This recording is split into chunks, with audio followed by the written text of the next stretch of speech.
नमस्कार मित्रांनो. तर आपण ऐकत आहोत मेलुहाचे मृत्युंजय हे पुस्तक. मागील व्हिडिओमध्ये आपण प्रकरण क्रमांक 16 पाहिला होता. या व्हिडिओमध्ये आपण प्रकरण क्रमांक 17 कुंजचे युद्ध हे पाहूयात. तर मित्रांनो, तुम्हाला जर व्हिडिओ आवडत असेल तर चॅनलला सबस्क्राईब जरूर करा आणि व्हिडिओला लाईक करा. तर तुम्हाला मेलुहाचे मृत्युंजय हे संपूर्ण पुस्तक माझ्या चॅनलवर ऐकायला नक्की मिळेल. तर मित्रांनो, आपण सुरू करू प्रकरण क्रमांक 17 कुंजचे युद्ध. ते कुठं आहेत? पार्थेश्वराने विचारले. ते माझ्या खेड्यात आहेत महाराज, त्या खेड्याचा भयभीत झालेला प्रमुख म्हणाला. इथून थोड्याच अंतरावर माझं खेडं आहे. सुमारे 500 चंद्रवंशी सैनिक तिथं घुसले आहेत. 5 नाग लोक त्यांचं नेतृत्व करत आहेत. त्यांनी खेड सोडून जाण्यासाठी आम्हाला अर्धा तास दिला आहे, पण मंदिरातील ब्राह्मणांना मात्र ओलीस ठेवण्यात आलं आहे. पार्थेश्वराने आपल्या संतापावर ताबा मिळवण्यासाठी आपल्या हाताच्या मुठी घट्ट आवळल्या. महाराज, आमचे पंडितजी खूपच चांगले आहेत, तो प्रमुख म्हणाला. त्यांच्या डोळ्यातून अश्रू वाहत होते. प्रकाने दिलासा देण्यासाठी त्याच्या खांद्यावर आपला हात ठेवला, पण त्यामुळे त्या गावप्रमुखाच्या दुखाचा बांधा फुटला. त्या पंडिताच्या नशिबात काय वाढून ठेवलं असेल या कल्पनेने त्याच्या मनात अपराधीपणा दाटून येत होता. तिथंच राहून त्या पंडिताच्या बाजूनं आम्हालाही लढायचं होतं, हुंदके देत तो पंडित म्हणाला. पंडित ही देवाची माणसंच असतात. त्यांना शस्त्र कसं उगारायचंय हे सुद्धा माहिती नसतं. ते या निष्ठुर सैनिकांच्या एवढ्या मोठ्या तुकडीशी कसा बरं लढा देतील? व्रकाने त्या प्रमुखाला त्याच्या भावना व्यक्त करू दिल्या. त्याच्या मनातही त्याचा संताप आता मावत नव्हता. पण आम्हाला निघून जाण्यास त्या पंडितजींनी सांगितलं. आमच्या बायका मुलांसह गाव सोडून पळून जाण्यास त्यांनी आम्हाला सांगितलं. ब्रह्मदेवानं त्यांच्या नशिबात जे काही लिहून ठेवलं असेल ते सगळं ते भोगतील असं त्यांनी आम्हाला सांगितलं.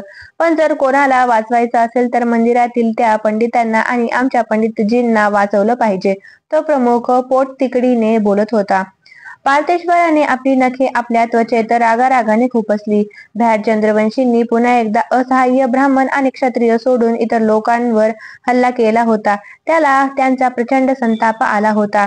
आपल्याला प्रतिकार करू शकणाऱ्या क्षत्रियांवर ते हल्ला करत नव्हते. आपण सध्या या हल्ल्याला प्रत्युत्तर देऊ शकत नसल्याबद्दल तो स्वतःचाच नशिबाला दुसणे देत होता. त्याच्या एका मनाला वाटत होते की आपले हुकूम सरळ धुडकावून लावावेत आणि तलवारी उपसून त्या खेड्याकडे धाव घ्यावी, पण कायदा न मोडण्याला तो बांधील होता. हा मूर्खपणा थांबविलाच पाहिजे. अचानक एक आवाज त्याच्या कानांवर पडला. आपल्या मनातील विचारांचाच प्रतिध्वनी कुठून आला ते पाहण्यासाठी पार्थेश्वराने वळून पाहिले. शिवाच्या चेहऱ्यावरील भावांकडे पाहताच तो क्षणभरासाठी मागे सरकला. निळकंठाच्या चेहऱ्यावरील प्रचंड क्रोधामुळे देवसुद्धा क्षणभर भीतीने जागच्या जागीच थबकले असते. आपण चांगले लोक आहोत, शिव क्रोधाने म्हणाला. आपण भयभीत झालेल्या कोंबड्या नाहीत. त्यामुळे पाठ दाखवून पळून जाणं हा आपला धर्म नाही. त्या दहशतवाद्यांनी असं पळून गेलं पाहिजे. त्यांना एकदा तरी सूर्यवंशीच्या रागाचा फटका बसलाच पाहिजे. त्या गाव प्रमुखाच्या मागे उभा असलेला एक ग्रामस्थ म्हणाला. पण ते दहशतवादी आहेत, आपण त्यांचा पराभव करू शकत नाहीत. पंडितजींना हे माहिती आहे. त्यामुळेच त्यांनी आम्हाला पळवून जाण्याचा हुकूम दिला. पण आपल्याकडे 1,500 सैनिक आहेत, शिव म्हणाला. त्या ग्रामस्थाच्या भ्याडपणाने शिवाचा पारा आणखी चढला होता. तो पुढे म्हणाला. शिवाय तुम्ही 500 जण आहात. आपण त्यांच्यापेक्षा संख्येने कितीतरी अधिक आहोत. त्या प्रत्येक एका सैनिकामागे आपले 4-4 लोक असतील. आपण त्यांना सहज चिरडून टाकू. त्यांच्या कायमचा लक्षात राहील असा धडा त्यांना शिकवा. तो गावप्रमुख वाद घालू लागला. पण ते नाग लोक आहेत. ते खूप शक्तिशाली असतात. त्यांच्याकडे चमत्कारिक शक्ती असतात. ते रक्तपिपासू मारेकरी असतात. असल्या दृष्टांच्या समोर आपला टिकाव कसा काय लागणार? शिवाच्या लक्षात एकदम एक गोष्ट आली. एखाद्या दैवी गोष्टीचा समाचार घ्यायचा असेल तर त्यासाठी दुसऱ्या दैवी चमत्कार समोर उभा केलाच पाहिजे. नाग लोकांच्या शक्तीमुळे आणि त्यांच्याविषयीच्या दंतकथांमुळे लोकांच्या मनात भय दाटलेले होते. त्या भयग्रस्त अवस्थेत ते सारासार विचार करू शकत नव्हते. साहजिकच त्यांच्या मनातील प्रभावी विश्वासालाच हात घालणे आता क्रमप्राप्त होते. तो रथावर आरूढ झाला आणि रथाच्या समोरच्या भागावर चढून उभा राहिला. ग्रामस्थ त्याच्याकडे रोखून पाहू लागले. त्याने आपल्या गळ्याभोवतीचा शेला दूर केला आणि लांब फेकून दिला. आता त्या शेल्याची त्याला त्यापुढे गरज नव्हती. मी निळकंठ आहे, तो गरजला. सर्व सैनिक भुरळ पडल्यासारखे मोहित होऊन निळकंठाकडे पाहू लागले. ग्रामस्थांना निळकंठाच्या आगमनाविषयी काहीच माहिती नव्हती. एक दंतकथा आपल्या डोळ्यांसमोर साकार झाल्याचे पाहून त्यांची मती कुंठित झाली. मी त्या दहशतवाद्यांशी लढा देण्यासाठी जाणार आहे, शिवाने गर्जना केली. आपण यापुढे अशा प्रकारे पळपुटेपणा करणार नाही, हे मी त्यांना दाखवून देणार आहे. आपल्याला ज्या यातना भोगाव्या लागत आहेत त्याची जाणीव मी त्यांना करूनच देणार आहे. त्यांनी काय वाटेल ते केलं तरीही मेलुहा त्यांच्या पुढे गुडघे टेकणार नाही, शरण येणार नाही, हे मी त्यांना दाखवून देणार आहे. शिव गरजतच होता. गडबडलेल्या त्या गर्दीच्या अंगात जणू शक्तीचा संचार झाला. ते शिवासमोर ताठ उभे होते, आपल्या माना उंच करून त्याच्याकडे पाहत होते. त्यांच्या आत्म्यांना स्फूर्ती मिळाली होती. माझ्या बरोबर कोण कोण येणार आहे? शिवाने विचारले. मी येणार आहे, पार्वतेश्वराने मोठ्याने सांगितले. आपल्यावर आपल्याच हुकुमाने घातलेले बंधन शिवाच्या घोषणेने गळून पडल्याने मुक्ततेचे समाधान त्याच्या मनात पसरले होते. मीही, सती, नंदी, वीरभद्र आणि वक्र या सर्वांनी एकमुखाने म्हटले. मी सुद्धा. तिथे उभ्या असलेल्या प्रत्येकाने त्या आवाजात आपला आवाज मिसळला. अचानकच ते भित्रे, पळपुटे, ग्रामस्थ आणि सैनिक यांचे परिवर्तन एका शिस्तबद्ध लष्करी तुकडीत झाले होते. सैनिकांनी आपापल्या तलवारी उपसल्या. त्या प्रवास करणाऱ्या लष्कराकडून त्यांच्या हाताला जी जी शस्त्रे लागली ती घेऊन ग्रामस्थही लढाईसाठी सज्ज झाले. कुंजकडे चला, शिवाने जोरात हाक दिली. तो स्वतः घोड्यावर स्वार झाला आणि त्या संपूर्ण सैन्याचे नेतृत्व करत भरधाव निघाला. पार्वतेश्वर आणि सती यांनीही रथाचे घोडे झटपट रोडवून घेतले आणि तेही त्यांच्या पाठोपाठ निघाले. त्यांच्या पाठोपाठ सूर्यवंशी सैन्य दौडत निघाले. नागलोकांच्या कोणत्याही शंखध्वनीपेक्षा सूर्यवंशीच्या या सैन्याचा आवाज हृदयात प्रचंड धडकी भरवणारा होता. त्यांनी कुंजमध्ये प्रवेश करताच तिथे पसरलेल्या दहशताची लाट त्यांच्याही अंगावर चालून आली. चंद्रवंशींनी उर्वरित खेड्याकडे दुर्लक्ष केले होते. मेलुहाच्या लोकांची अत्यंत दुर्दशा करता यावी यासाठी त्यांनी फक्त मंदिरावरच आपले लक्ष केंद्रित केले होते. मेलुहाच्या लोकांचे नीतिधैर्य खच्ची करण्यासाठी त्यांनी मंदिरावर हल्ला चढवला होता. त्या मंदिराभोवती शिरच्छेद केलेल्या ब्राह्मणांचे मृतदेह पडले होते. त्यांना एकत्र बांधून ठार मारण्यात आले होते. मंदिराचीही नासधूस करून ते जाळून टाकण्याचा प्रयत्न करण्यात आला होता. या भीषण हल्ल्याच्या दृश्याने सूर्यवंशींचा राग आणखी वाढला. पिसाळलेल्या बैलांसारखे ते तुटून पडले. चंद्रवंशींना संधीच मिळाली नाही. ते संख्येने अत्यल्प होते आणि आता सूर्यवंशीच्या तावडीत पूर्णपणे सापडले होते. त्यांचा झटपट पराभव झाला. काही चंद्रवंशींनी माघार घेण्यास सुरुवात केली. त्यांना 5 नाग लोकांनी पुन्हा मागे ढकलले. न्यायी आणि सदाचारीही सूर्यवंशींच्या अनपेक्षित धैर्याने चंद्रवंशी चिरडले जात होते. पार्वतेश्वर झपाटल्यासारखा लढत होता. शिवाने त्याला त्याआधी कधीच प्रत्यक्ष रणांगणावर लढताना पाहिले नव्हते. त्याच्या कौशल्याने आणि शौर्याने शिव चकित झाला होता. शिवाप्रमाणेच पार्वतेश्वरालाही माहिती होते की नागलोकांना मारल्यानंतरच विजय मिळणार होता.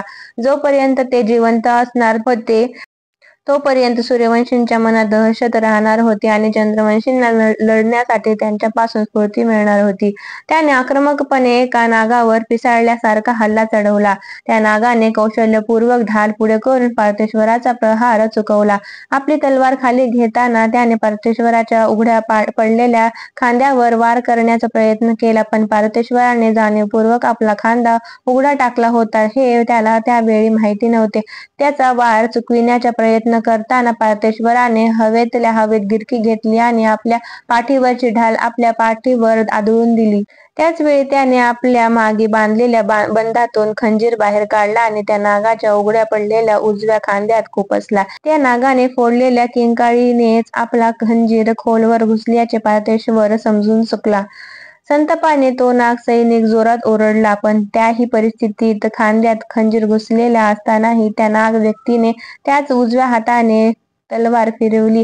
पार्वतेश्वराला या गोष्टीचे अतीव आश्चर्य वाटले. पार्वतेश्वराने आपली ढाल आपल्या हातात घेतली आणि त्या नागाचा किंचित दुबळा ठरत असलेला तो वार वरच्या वर झेलला. त्याने वार करण्यासाठी आपली तलवार वर उचलली, पण तो नाग खूपच चपळ होता. त्याने तो वार चुकवला. त्या नाग व्यक्तीच्या खांद्यात अजूनही रुतून बसलेल्या खंजीरावर पार्वतेश्वराने डावीकडे वळत हातातील ढालीने जबरदस्त प्रहार केला. आता तो खंजीर त्या नाग व्यक्तीच्या खांद्याचे हाड चिरत आत घुसला. तो नाग वेदनेने तळमळू लागला. तो खाली कोसळला. पार्वतेश्वराला तेच हवे होते. आपली तलवार दोन्ही हातांनी उंच उचलून त्याने त्या नागाच्या हृदयात ती हिंस्त्रपणे खुपसली.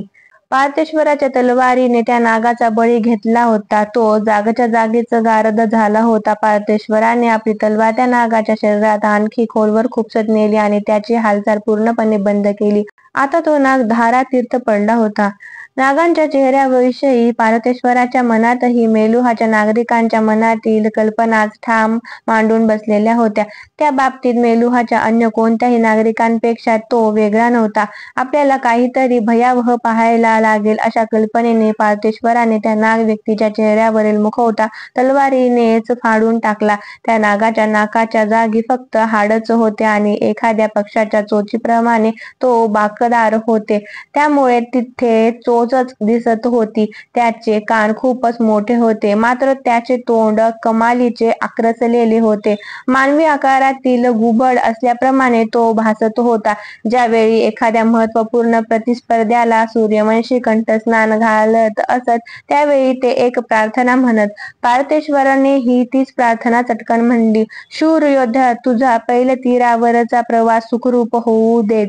एक धारातीर्थ पडला आहे, आणखी चौघांचा समाचार घ्यायचा आहे. असा विचार करत पार्थेश्वर उठला आणि त्याच्या लक्षात आले की 2 नाग योद्धे मृत्युमुखी पडले होते आणि तिघांना यमदासाला धाडायचे होते, कारण शिवाने एका नाग व्यक्तीला लोळवले होते. तो एक विशालकाय नाग होता. तो मरण पावला होता. शिवाने आणि पार्थेश्वराने एकमेकांकडे पाहिले आणि आपापल्या माना हलवल्या. शिवाने पार्थेश्वराच्या मागच्या बाजूला बोट केले.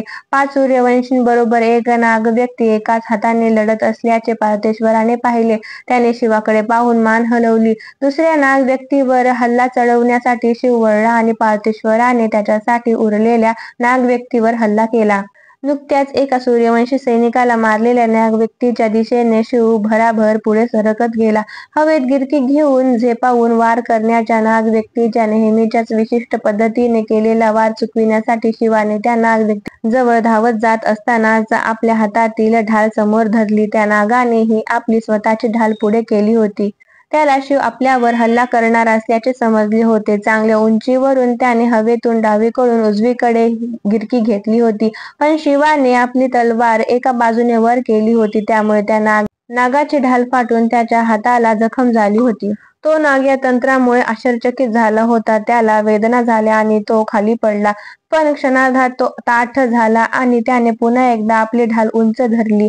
आधीच्या सूर्यवंशीच्या तुलनेत शिव हा भयावह आणि जबरदस्त शत्रू असल्याचे त्याच्या लक्षात आले होते. शिव त्या निर्भय नागावर सर्व शक्तीनिशी तुटून पडला होता. त्यामुळे थोड्याच अंतरावरील दुसऱ्या नागाकडे त्याचे लक्ष नव्हते. त्या नागाच्या लक्षात आले की त्यांचा जोरदार हल्ला तेवढ्यातच जबरदस्तपणे परतवून लावला जात होता. आता नाग आणि चंद्रवंशींना कोणत्याही परिस्थितीत माघार तर घ्यावीच लागणार होती. फक्त ती कधी घ्यायची एवढाच काय तो प्रश्न होता. पहिल्याच अपयशी हल्ल्याची जबाबदारी त्या नागाला आपल्या शिरावर घ्यावी लागणार होती. या आक्रमक लोकांचे नेतृत्व शिव करत होता, हेही त्यांच्या लक्षात आले होते. या मोहिमेचे भवितव्य सुरक्षित करायचे असेल तर या माणसाला मारलेच पाहिजे, हे त्याच्या लक्षात आले होते. त्या नागाने आपले धनुष्य पुढे केले. दरम्यानच्या काळात शिव या धोक्याबाबत अनभिज्ञ होता. त्याने आपली तलवार तो युद्ध करत असलेल्या नागाच्या पोटात खुपसली होती. तो नाग शूरपणे लढत होता, पण तो हळूहळू मागे सरकत होता. तो आपल्या ढालीने शिवाला हळूहळू मागे रेटत होता. शिवावर वार करण्यासाठी आपली तलवार हवेतच फिरवत खाली घेण्याचा प्रयत्न तो करत होता. त्याने आपली स्वतःची ढाल मात्र कोणत्याही परिस्थितीतील वार झेलण्यासाठी तयार ठेवली होती. त्या नागाला धक्के देत पुढे नेत असताना शिव त्याचा रेटा कमी कमी करत चालला होता. शिवाने त्याच्या पोटातील तलवार खोलवर फिरवत नेली. तो नाग हळूहळू मागे सरकत गेला. त्याच्या हातातील ढालीवरची त्याची पकड हळूहळू कमी होत गेली. शिवाने आपली तलवार त्याच्या पोटात फिरवत नेणे सुरू ठेवले होते. काही क्षणांतच त्या नागाचे प्राण त्याच्या शरीराला सोडून निघून गेले होते. तो मरण पावताच खाली घसरला आणि पडला. शिव त्या मरून पडलेल्या नागाकडे आश्चर्याने पाहत होता. हे लोक दुष्ट असतीलही, पण ते निर्भय योद्धे आहेत, त्याच्या मनात आले. शिवाने त्याच्या डावीकडे पाहिले. पार्थेश्वरानेही तो लढा देत असलेल्या नागाला ठार मारले होते. आता शिव हळूहळू वळत त्या उरलेल्या नागाला शोधत होता. तोच तो कोणतेही कारण नसताना ज्या व्यक्तीच्या प्रेमात अकंठ बुडाला होता, त्या व्यक्तीची किंकाळी त्याच्या कानांवर आली. शिवा! शिवाने उजवीकडे पाहिले. तिकडून सती त्याच्या दिशेने धावत येत होती. कोणी तिचा पाठलाग करत आहे का ते पाहण्यासाठी त्याने तिच्या मागे पाहिले, पण तिथे तर कोणीच नव्हते. त्याच्या कपाळावर आठ्या चढल्या. तो काही प्रतिक्रिया व्यक्त करण्याआधी सतीने पुढे होऊन झेप घेतली. ती उडी अत्यंत परिपूर्ण ठरली. थोड्या अंतरावर असलेल्या त्या नाग व्यक्तीने शिवाच्या दिशेने अग्निबाण सोडला होता. दंतकथांमधून वारंवार उल्लेख येत असलेल्या त्या लोकांचा तो विषारी बाण होता. त्या बाणाच्या टोकाला लावलेल्या विषामुळे तो ज्याच्या शरीरात घुसत असे त्याचे शरीर आतून जळत जात असे. त्यामुळे त्या व्यक्तीला हळूहळू यातनामय मृत्यूला तोंड द्यावे लागत असे. त्याचा दाह त्या आत्म्याला कित्येक जन्म सहन करावा लागत असे मानले जात होते. तो बाण शिवाच्या मानेत सरळ घुसला असता, पण त्या नागाला आपल्या मार्गात कोणीतरी अडथळा आणू शकेल याची कल्पनाच नव्हती. सतीने हवेतल्या हवेत आपले शरीर वळवले आणि ती शिव आणि तो बाण यांच्यामध्ये येऊन उभी ठाकली. तो बाण प्रचंड वेगाने येऊन सतीच्या छातीत घुसला. सुन्न झालेल्या शिवाने ते पाहिले आणि तो सतीकडे पाहतच राहिला. त्याच्या हृदयाची शकले झाली. दृष्टांचे हरण करणाऱ्या त्या निळकंठाने रागाने आरोळी ठोकली आणि एखाद्या चवताळलेल्या मदांध हत्तीसारखा तो त्या नागावर तुटून पडला. हल्ला करणाऱ्या निळकंठाचा तो रुद्रावतार पाहून क्षणभर तो नाग गंगरला, पण तरीही त्याने त्याला प्रतिकार करण्याचा प्रयत्न केला. त्याने आपल्या भात्यातून चटकन आणखी एक बाण काढला. तो धनुष्यबाणाच्या प्रत्यंचे वर चढवला आणि सोडला. शिवाने आपली तलवार फिरवून त्या बाणाचे तुकडे तुकडे केले. आता अगदीच दुखावेगाने वेड्यापिशा झालेल्या नागाने आणखी एक बाण प्रत्यंचे वर चढवला आणि सोडला. शिवाने आणखी एकदा आपल्या तलवारीने त्या बाणाचे तुकडे करून टाकले. आता त्याने आणखी गतीने ते तुकडे केले होते. दुसरा बाण घेण्यासाठी नागाने आपल्या भात्याजवळ हात नेला होता, पण तोपर्यंत खूपच उशीर झाला होता. आरोळी ठोकणाऱ्या शिवाने त्याच्यावर झडप घातली होती. आपल्या तलवारीच्या एकाच वाऱ्यात त्या नागाला शिवाने मृत्यूच्या दाढेत ढासळून दिले होते. त्या जबरदस्त प्रहाराने त्या नागाचे शिर धडापासून वेगळे होऊन दूरवर जाऊन पडले होते आणि धड मात्र जागीच कोसळले होते. पण तोपर्यंत जिवंत असलेल्या त्याच्या हृदयामुळे त्याच्या मानेतून अजूनही रक्ताच्या चिळकांड्या उडत होत्या. निळकंठाचा राग मात्र अजूनही शांत झाला नव्हता. चवताळलेला शिव खाली वाकला आणि त्या नागाच्या निर्जीव शरीरावर तो वार करत राहिला. त्या नागाचे मृत शरीर त्याचे छिन्नविछिन्न करून टाकले. शिवाच्या संतप्त मनात कोणत्याही प्रकारची कारणमीमांसा किंवा शहाणपणा शिरत नव्हता. त्याच्या कानावर एक हळूवार मुलायम जखमी आवाज आदळला. त्यानेच फक्त तो भानावर आला. त्याला त्या युद्धभूमीवर फक्त तेवढाच आवाज आता ऐकू येत होता. शिवा! थोड्याच अंतरावर पडलेल्या सतीकडे तो धावतच निघाला. तिने आपले मस्तक हळूच उचलले. सती! त्याने तिला हाक मारली. तो तिच्याकडे पाहत ओरडला, पार्थेश्वर, आयुर्वतीला ताबडतोब शोधून आण, सती जखमी झाली आहे. आयुर्वतीने आधीच सतीचा जखमी झालेला देह पाहिला होता. चंद्रवंशी आता घाईघाईने माघार घेत होते. आयुर्वती सतीकडे धावतच गेली. शिवाची हाक ऐकून पार्थेश्वरही तिकडे धावत गेला. शिव तिच्याजवळ प्रथमच पोहोचला होता. ती निश्चित पडली होती, पण ती जिवंत होती. त्या बाणामुळे तिचे डावे फुफ्फुस फाटले होते, त्यामुळे तिचा श्वासोच्छवास जड झाला होता. तिचे उदर आणि आतडी रक्ताने भरून गेली होती. तिच्या तोंडातून रक्त बाहेर पडत असल्यामुळे ती फारशी बोलू शकत नव्हती, पण ती फक्त शिवाकडे डोळे भरून पाहत होती. तिच्या चेहऱ्यावर एक प्रकारचे विचित्र स्मितहास्य होते, त्यात विषण्णताच भरपूर होती. आपले तोंड उघडण्याचा प्रयत्न ती करत होती. तिला काहीतरी सांगायचे होते. शिवाला खरे तर तिला अगदी जवळ घ्यायचे होते, पण त्याला आपले अश्रू रोखून धरायचे होते. त्यामुळे त्याने आपले दोन्ही हात एकमेकांत घट्ट गुंफून टाकले होते. हे ब्रह्मदेवा! आयुर्वती सतीजवळ पोहोचल्याबरोबर किंचाळली. तिने तो बाण ओळखला होता. मस्तक ध्रुविनी, लगेच कापडी पलंग आण, ती ओरडली. पार्थेश्वर, आयुर्वती, मस्तक आणि ध्रुविनी यांनी झटकन सतीला खेड्यातील एका घरात नेले. शिव त्यांच्या पाठोपाठ होताच. आयुर्वतीच्या इतर सहायिका आधीच ती झोपडी स्वच्छ करण्याच्या कामात गुंतल्या होत्या. त्याचवेळी शस्त्रक्रियेची तयारीही करण्यात आली होती. प्रभू, बाहेरच थांबा, आयुर्वती आपला हात उंचावत शिवाला म्हणाली. शिवाला आयुर्वतीच्या पाठोपाठ त्या झोपडीत जायचे होते, पण पार्थेश्वराने त्याच्या खांद्याला स्पर्श करून त्याला मागे ओढले. आयुर्वती ही जगातील एक महान वैद्य आहे. शिवा, तिला तिचं काम करू देत, तो म्हणाला. शिवाने पार्थेश्वराकडे पाहिले. तो आपल्या भावनांवर नियंत्रण ठेवून उभा होता. खरोखरच त्याचे हे वर्तन प्रशंसनीयच होते, पण त्याने त्याच्या डोळ्यात रोखून पाहिले आणि त्याला जाणवलं की पार्थेश्वरही सतीच्या बाबतीत शिवा एवढाच घाबरलेला होता. सतीच्या अग्निपरीक्षेच्या आधी तो जेवढा घाबरला होता, कदाचित त्यापेक्षा आता तो अधिक घाबरला होता. अचानक शिवाच्या मनात एक विचार आला. तो वळला आणि झटकन जवळच्याच एका नागाच्या मृत शरीराजवळ गेला. खाली वाकून त्याने चटकन त्या नाग व्यक्तीचे उजवे मनगट तपासले. तिथे काहीच नव्हते. त्यानंतर तो दुसऱ्या नागाच्या मृतदेहाजवळ गेला. दरम्यानच्या काळात पार्थिवेश्वराने आपले त्रस्त मन थोडेफार शांत केले होते. एक महत्त्वाचे काम पूर्ण करावयाचे असल्याचे त्याच्या लक्षात आले होते.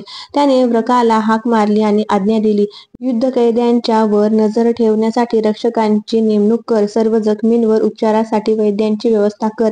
त्यात जखमी चंद्रवंशींचाही समावेश आहे, हे लक्षात ठेव.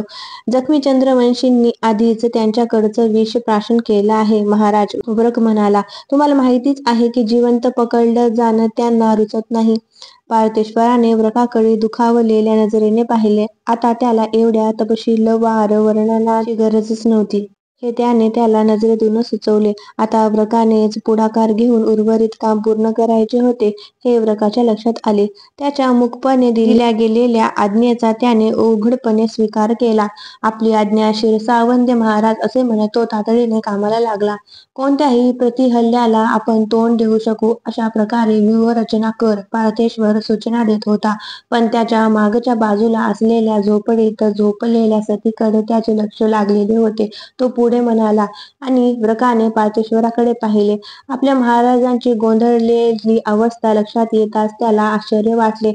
मंदिरात कुठेतरी एखादं संदेशवाहन कबूतर अजूनही जिवंत असेल. त्याच्याकडून देवगिरीला लाल रंगाचं पत्र पाठवून दे. सम्राटाला त्यातून संदेश पाठव की राजकुमारी सतीला गंभीर दुखापत झाली आहे. व्रकाने अविश्वासाने वर पाहिले. प्रभू इंद्रा! व्रकाच्या तोंडातून आपोआपच उद्गार बाहेर पडले. आपली धक्का बसलेली दुःखद अवस्था व्रक लपवू शकला नाही. हे सगळं आता ताबडतोब कर, पार्थिवेश्वर कठोरपणे म्हणाला. होय महाराज, आपण निश्चिंत राहा. व्रकाने त्याला म्लानपणे अभिवादन केले. तोपर्यंत शिवाने 4 नाग व्यक्तींची मनगटे आधीच तपासली होती. शिवाला माहिती असलेल्या ओमचाकारातील नागाचे चिन्ह असलेले कडे त्यांच्यापैकी कोणाच्याही हातात नव्हते. त्यानंतर तो अखेरच्या मृतदेहाकडे वळला. त्याला शिवानेच ठार मारले होते. शिवाने त्या नागाच्या मृतदेहाला लाथ मारली. त्याच्या मस्तकात त्याच्याविषयी तीव्र संताप भिनला होता. त्याच्या छाटला गेलेला हात शोधायला शिवाला थोडा वेळ लागला. त्याने तो त्याच्या धडाजवळ ठेवला आणि त्याचे मनगट पाहिले. छे, त्यावरही ओमचे चिन्ह नव्हते. म्हणजे तोही तो नव्हता. शिव झोपडीत परतला तेव्हा त्याला तिथे पार्थिवेश्वर एका आसनावर बसलेला आढळला. झोपडीच्या दारामागे कृतिका बसली होती. ती सारखी हुंदके देत होती. वीरभद्र तिला थोपटत होता. तिचे सांत्वन करण्याचा प्रयत्न करत होता. निराश झालेला नंदी वीरभद्राच्या बाजूलाच बसला होता. त्याच्या चेहऱ्यावर फक्त सुन्नपणा होता. इतर कोणतेही भाव दिसत नव्हते. पार्थिवेश्वराने शिवाकडे पाहिले आणि त्याने त्याच्या शेजारच्या आसनाकडे निर्देश करत शिवाला बसण्याची खूण केली. त्याच्या चेहऱ्यावर म्लान स्मित होते. आपल्यावरील ताबा सुटलेला नाही असे दाखविण्याचा तो आटोकाट प्रयत्न करत होता.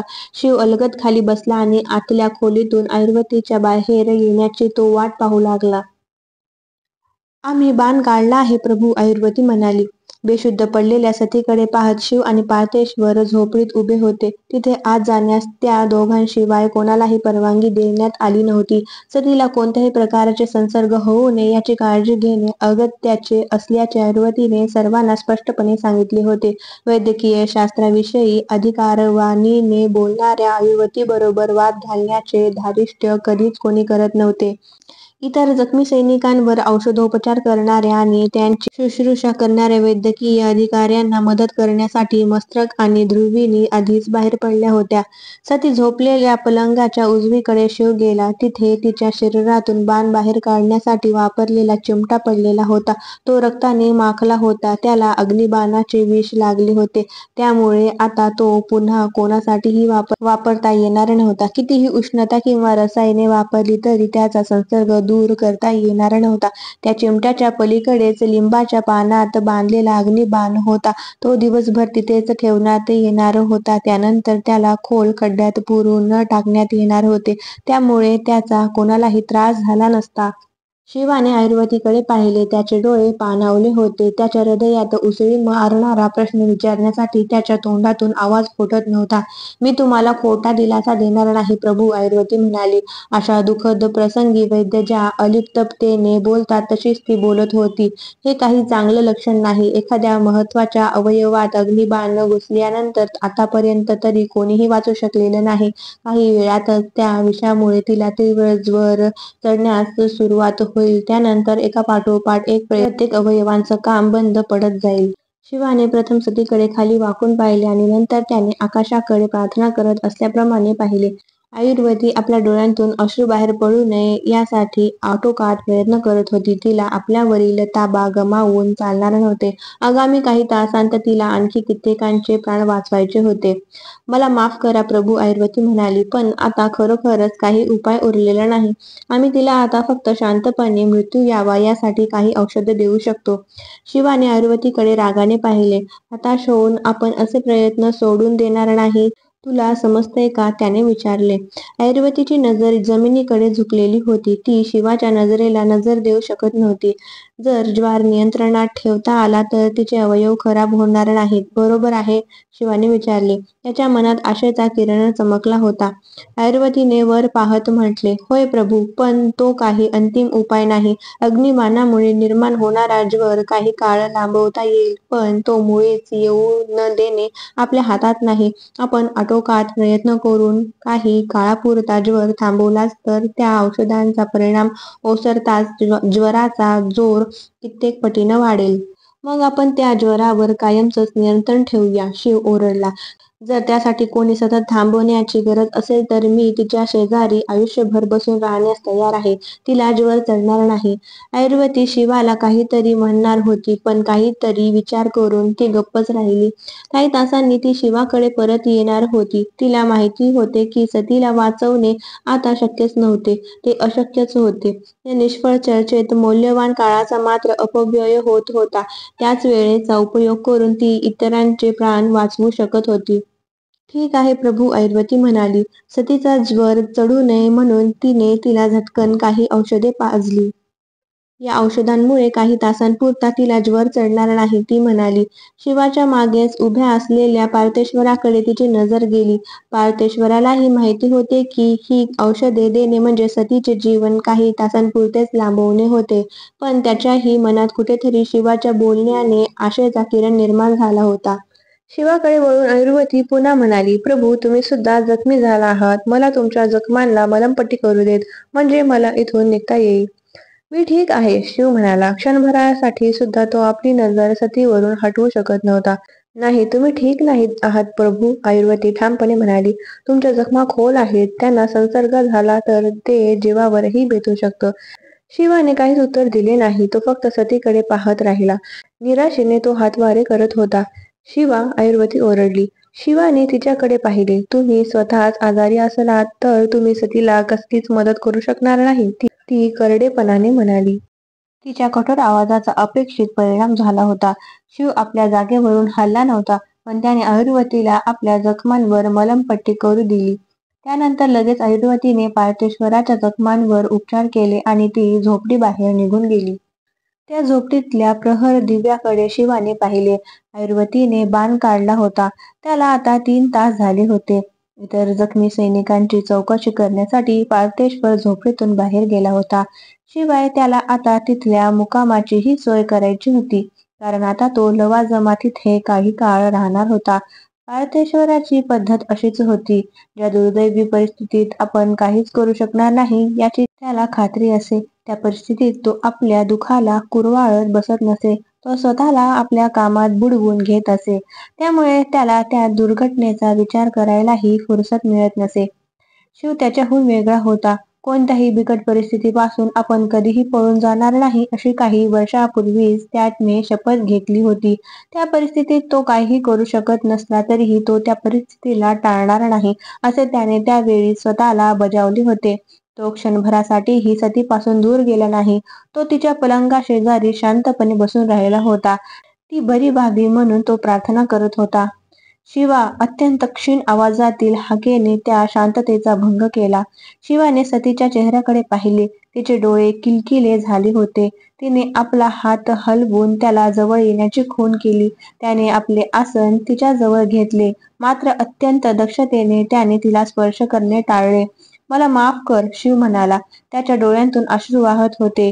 मी आपल्याला या युद्धात झोकून द्यायला नको होतं. नाही नाही, सती पुटपुटली. तू योग्य तेच केलंस. कोणीतरी आपली बाजू उचलून धरायलाच हवी होती. तू आमचं नेतृत्व करण्यासाठीच मेलुहात आला आहेस. तू दुष्टांचा संहारक आहेस. तू तुझं कर्तव्य पार पाडलंस. शिव सतीकडे पाहतच राहिला. तो दुःखातून थोडासा बाहेर आला होता. सतीने आपले डोळे आणखी थोडेसे उघडले. ती शिवाला जेवढा म्हणून डोळ्यात साठवून ठेवता येईल तेवढा साठवून ठेवत होती. आपल्याजवळ काही अखेरचेच क्षण उरलेले आहेत हे तिला माहिती होते. आत्म्याच्या उत्कट इच्छा आकांक्षांचा मृत्यूमुळेच विनाश होतो. कोणत्याही संकटाचा सामना करून आपल्याला अभिव्यक्त करण्याचे धाडस ही मृत्यूची चाहूलच देत असते. ही यातली विसंगती आहे. प्रदीर्घ काळ आपण जे स्वप्न नाकारत आलेलो असतो त्याविषयी ही भावना प्रकट करणे मृत्यूसमयी जमते. माझी जाण्याची वेळ झाली आहे शिवा, सती पुटपुटली. पण जाण्याआधी मला तुला एक गोष्ट सांगायची आहे. माझ्या आयुष्यातील हा अखेरच्या काही महिन्यांचा काळ हा माझ्या संपूर्ण जीवनातील आनंददायक काळ होता. पाणावलेल्या डोळ्यांनी शिव सतीकडे एकटक पाहत होता. त्याच्या हातांमध्ये आपोआपच जीव आल्यासारखे झाले आणि शिवाच्याही नकळत ते सतीपर्यंत पोहोचले. तो आपल्याला त्या काळात शोधून पाहत होता. तू माझ्या आयुष्यात याआधीच आला असतास तर खूप बरं झालं असतं, सती म्हणाली. जे गुपित तिने कधी स्वतःजवळही कबूल केले नव्हते ते तिने शिवाला सांगून टाकले होते. तसं झालं असतं तर माझं आयुष्य खूपच वेगळं असतं. शिवाच्या डोळ्यात पाण्याचे ढग जमा झाले होते. तो त्यांना आवरण्याचा खूपच प्रयत्न करत होता, पण आता ते त्याच्या आवाक्याबाहेरचे काम होते. त्याचे दुःख आता पापण्यांत बंदिस्त करून ठेवणे त्याला शक्य होत नव्हते. ते बाहेर पडू पाहत होते. मी हे तुला आधीच सांगायला हवं होतं, सती पुटपुटली. कारण मी हे तुला आता प्रथमच सांगते आहे आणि कदाचित हेच माझं तुला अखेरचं सांगणं असेल. शिव तिच्याकडे पाहतच होता. त्याला गळा दाटून आला होता. सती शिवाच्या डोळ्यांत खोलवर पाहत होती. ती अत्यंत क्षीण आवाजात म्हणाली, माझं तुझ्यावर प्रेम आहे. आता बांध फुटला होता आणि शिवाच्या दुःखाने पिळवटलेल्या चेहऱ्यावरून टपटप अश्रू ओघळू लागले. तू हेच शब्द आणखी किमान 100 वर्ष तरी पुन्हा पुन्हा म्हणणार आहेस, शिवाने हुंदके देत सांगितले. तू कुठंही जाणार नाहीस. त्यासाठी मला मृत्यूदेवतेशीही लढा द्यावा लागला तरीही मी ते देईन. तू कुठंही जाणार नाहीस. सतीने विषण्णपणे स्मित केले. तिने आपला हात शिवाच्या हातावर ठेवला. त्याला तिच्या हाताचा चटका बसला. ज्वराने आपले काम सुरू केले होते. तर मित्रांनो, हे प्रकरण येथे संपूर्ण झाले आहे. तुम्हाला कथा आवडत असेल तर तुम्ही व्हिडिओला नक्की लाईक करा आणि पुढील प्रकरण ऐकण्यासाठी चॅनलला सबस्क्राईब करा. तसेच मित्रांनो, क्रमांकानुसार प्रकरण ऐकण्यासाठी चॅनलवरील मेलुहाचे मृत्युंजय या प्लेलिस्टला तुम्ही नक्की भेट द्या. त्यामध्ये तुम्हाला प्रकरण क्रमांकानुसार मिळेल. आणि संपूर्ण पुस्तक ऐकण्यासाठी माझ्या चॅनलला सबस्क्राईब नक्की करा. धन्यवाद.